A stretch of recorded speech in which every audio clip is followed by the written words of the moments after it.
August থেকে জনগণনার কাজ শুরু হয়ে গেছে। আর এই জনগণনার কাজের ক্ষেত্রে যে 5টা ভুল আপনি কখনোই করবেন না, যদি একবার করে ফেলেন তাহলে কিন্তু আর 10 বছরেও এগুলো চেঞ্জ করতে পারবেন না। অতএব সো কেয়ারফুল যে 5টা আপনি ভুল করবেন না। সম্পূর্ণ ভিডিওটা দেখেন আর ভিডিওটা শেয়ার করে সবার মাঝে ছড়িয়ে দেবেন। তো 1 আগস্ট থেকে নিয়ে 15 আগস্ট পর্যন্ত ফর্ম ফিল আপ অনলাইনে চলছে। 15 আগস্টের পরে 16 আগস্ট থেকে আধিকারিকরা আপনার বাড়িতে আসবে সার্ভের জন্য। তো প্রথম আমি আপনাকে একটা কথা বলবো যে আপনি 16 আগস্টে আপনার আধিকারিকরা আপনার বাড়িতে এসে সার্ভে করে ফর্ম ফিল আপ করবে, সেই অপেক্ষায় বসে না থেকে আপনি আপনার নিকটবর্তী কোনো অনলাইন তথ্যমিত্রের কেন্দ্রে, অনলাইন দোকানে গিয়ে, যদি আপনি পারদর্শী হন তাহলে আপনি মোবাইলেও পারবেন, আর না হলে কোনো কম্পিউটার দোকানে গিয়ে আপনি সেখানে গিয়ে অনলাইন ফর্মটা আগে ফিল আপ করে নেন। কেন করবেন আমি সেটাও বলে দিচ্ছি। আপনি যদি কোনো অনলাইনের দোকানে গিয়ে ফর্ম ফিল আপ করেন তাহলে সেখানে তার সামনে বসে থেকে তার ডিসপ্লে দেখে দেখে সে প্রশ্ন জিজ্ঞাসা করবে, সে আপনার পরিচিত, আপনি তাকে বলবেন এইভাবে কিন্তু আপনার যে 33টা প্রশ্নর অপশন রয়েছে সেগুলো আপনি ফিল আপ করতে পারবেন, আপনি নিজেও দেখতে পারবেন, সেখানে কেউ ভুল হওয়ার সম্ভাবনাটা খুবই কম। আর যখন আপনি এটা অনলাইন করে নেবেন, অনলাইনে একটা আইডি পাবেন, এই আইডিটা আপনি যত্ন করে রেখে দেবেন। এই আইডিটা 16 আগস্টের পরে যখন আপনার বাড়িতে কোনো আধিকারিক আসবে সার্ভের জন্য, এই আইডি দেবেন, সেই আইডি ধরে তারা লগ ইন করে সেটা তারা আবার পুনরায় সেটা সাবমিট করে দেবে। যদি কোনো ভুল থাকে সেটা তারা এডিট করে শুধরে নেবে, কোনো রকম সমস্যা থাকবে না। না হলে আধিকারিক আপনার বাড়িতে এসে আপনাকে জিজ্ঞাসা করবে একটা একটা করে, সেখানে সময় যাবে, অনেক তাড়াহুড়ো থাকতে পারে, আপনি সমস্ত প্রশ্ন উত্তর নাও দেখতে পারেন, তারা তাদের ডিসপ্লে কাজ করবে, এটা হয়তো সমস্যা থাকতে পারে। তাই সরকার একটা কিন্তু ভালো একটা অপশন করেছে যে অনলাইনে আগে থেকে করে নেওয়া, পরে তারা বাড়িতে আসলে সেই কার্ড ধরে, সেই নাম্বার ধরে, আইডি নাম্বার ধরে এই তারা আবার ফের রিসাবমিট করে নেবে।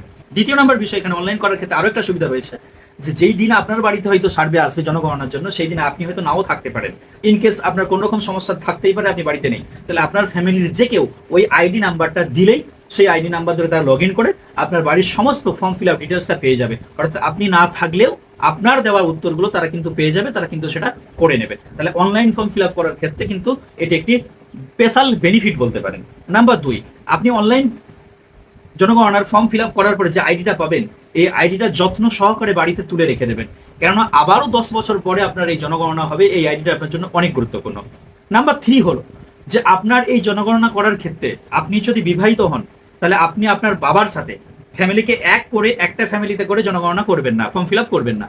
আপনার বাবা মাকে একটা আলাদা ফ্যামিলি করে দেবেন, আর আপনি বিবাহিত, আপনি আপনার স্ত্রী আপনার ছেলে মেয়েদেরকে নিয়ে একটা আলাদা ফ্যামিলি করে নেবেন। কেন আর আগামী 10 বছরের মধ্যে আপনার পরিবারটাকে জনগণনার মধ্যে আপনি আলাদা করতে পারবেন না। তাহলে বোঝা গেল যে আপনি বিবাহিত হলে আপনি আপনার স্ত্রী আপনার ছেলে মেয়ে নিয়ে একটা পরিবার করে নেন, আর আব্বা মাকে একটা আলাদা পরিবারে করে দেন। তাহলে বোঝা গেল ক্লিয়ার। দ্বিতীয় নাম্বার হচ্ছে একটি মোবাইল নাম্বার ব্যবহার করতে হবে। 4 নাম্বার, মোবাইল নাম্বার একটি ব্যবহার করতে হবে। এই মোবাইল নাম্বারটা একটা সচল মোবাইল নাম্বার দেবেন, যে মোবাইল নাম্বারটা আপনার পার্মানেন্ট, সেই মোবাইল নাম্বারটা আপনি দেবেন যেটা আপনার কাছে চালু থাকে সবসময়। কেননা সরকারি সুযোগ সুবিধার ক্ষেত্রে বা কোনো ক্ষেত্রে আপনাকে যোগাযোগ করলে যেন পাওয়া যায়। আর এখানেও কিন্তু একটা ইমেল আইডি ব্যবহার করা হয়, যদি ইমেল আইডি আপনার থাকে আপনি দেবেন, যদি না থাকে কম্পালসারি নয়, এটা অপশনালি, আপনি দিতেও পারেন নাও পারেন। যদি ব্যবহার করে থাকেন, যদি থাকে তাহলে আপনি দেবেন, আর যদি দেন তাহলে সেটা সচলটা দেবেন। আর যদি আপনি পরিবার আলাদা করেন তাহলে আপনার আব্বা মায়ের জন্য একটা আলাদা মোবাইল নাম্বার দেবেন, আর আপনার জন্য একটা আলাদা মোবাইল নাম্বার দেবেন, দুটো মোবাইল আলাদা দেবেন। তাহলে মোটামুটিভাবে আমি আপনাদেরকে বললাম যে এই ভুল কাজগুলো কিন্তু আপনারা করবেন না, কেননা এই ভুল কাজগুলো করলে আপনি আর বিগত 10 বছরেও, আগামী 10 বছরেও এগুলোকে আর পাল্টাতে পারবেন না।